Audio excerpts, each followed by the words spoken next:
นะฮะลูกไก่เลิศที่หล่อชูเนาะน้ำตกรัดกะเหรี่ยงครับผมสวยมากดูโอ้โหมีกี่ชั้นไม่รู้โคตรสวยสวยนะครับมีกี่ชั้นไม่รู้โอ้โหอันนี้ดูครับดูครับ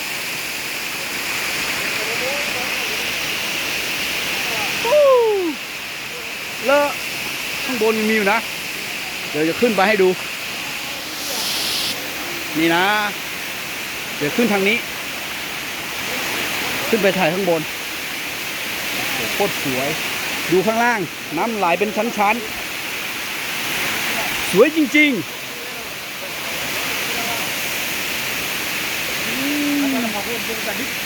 บ้าแหละดึงเนี่ยขึ้นตามนี้นะจะมีเราไม้ไผ่ให้จับถ้ากลัวลื่นนะโอ้โหดูครับดู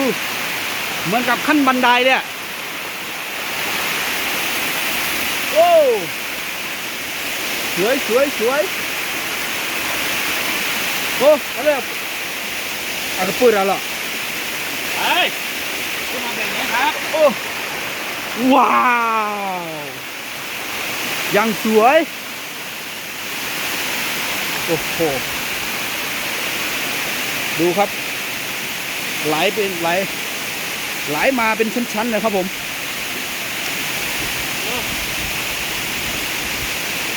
โอ้โหยังสูง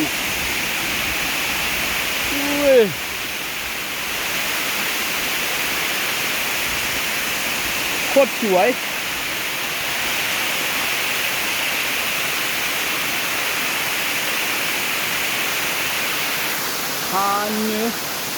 อันนี้นี่คือ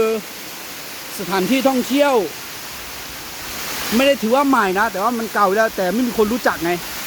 นี่เหมือนกับขั้นบันไดเลยยังไม่มีใครรู้จักเพราะว่าไม่มีคนมาถ่ายคลิปดูสวยมากๆโอ้โหดูครับโอ้โห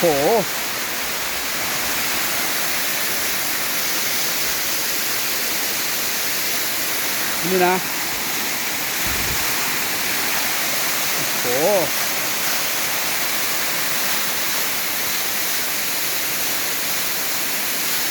อย่างสวยอ่ะ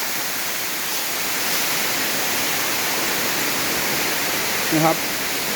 น้ำตกนี่อยู่ใกล้กับติดกับ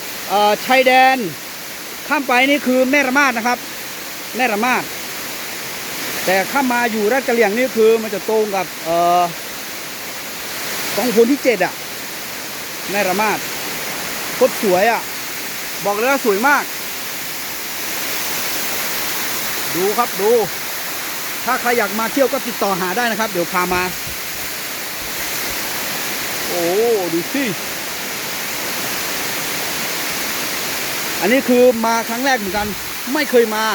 ไม่เคยรู้ได้ว่ามีน้ำตกแถวเนี้ยอันนี้เป็นครั้งแรกนะครับผม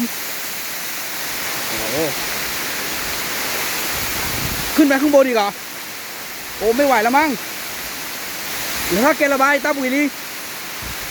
เดี๋ยวขึ้นไปดูยอดข้างบนเดี๋ยวโอ้ยังสวยอ่ะโอ้สวยมากๆพูดได้คำเดียวว่าโอ้โหมาถึงก็โอ้โหอย่างเดียวเลยน้ำใสสะอาดเขียวขจีครับผมไปเลยเดี๋ยวโรไปเลยเดี๋ยวจริงเหรอโอ้ดูสวยมากเลยทีเดียวดู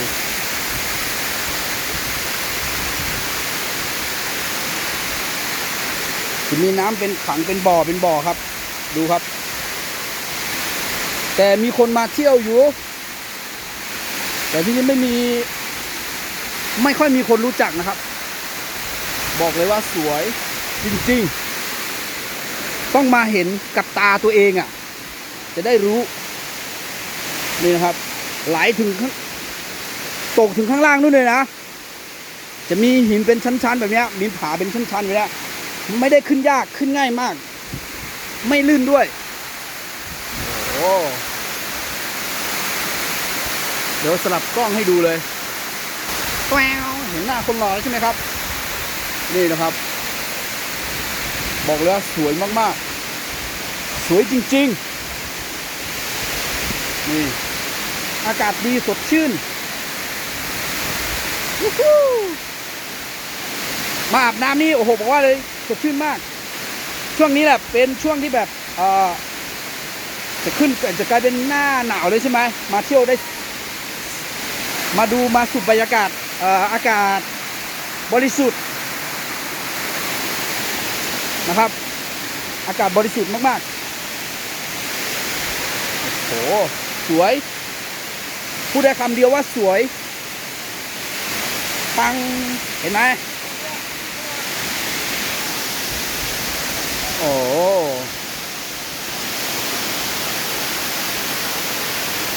โอเคนะครับถ่ายให้เพื่อนๆดูแค่นี้ก่อนจะอาบน้ำสักแป๊บหนึ่งสวัสดีครับ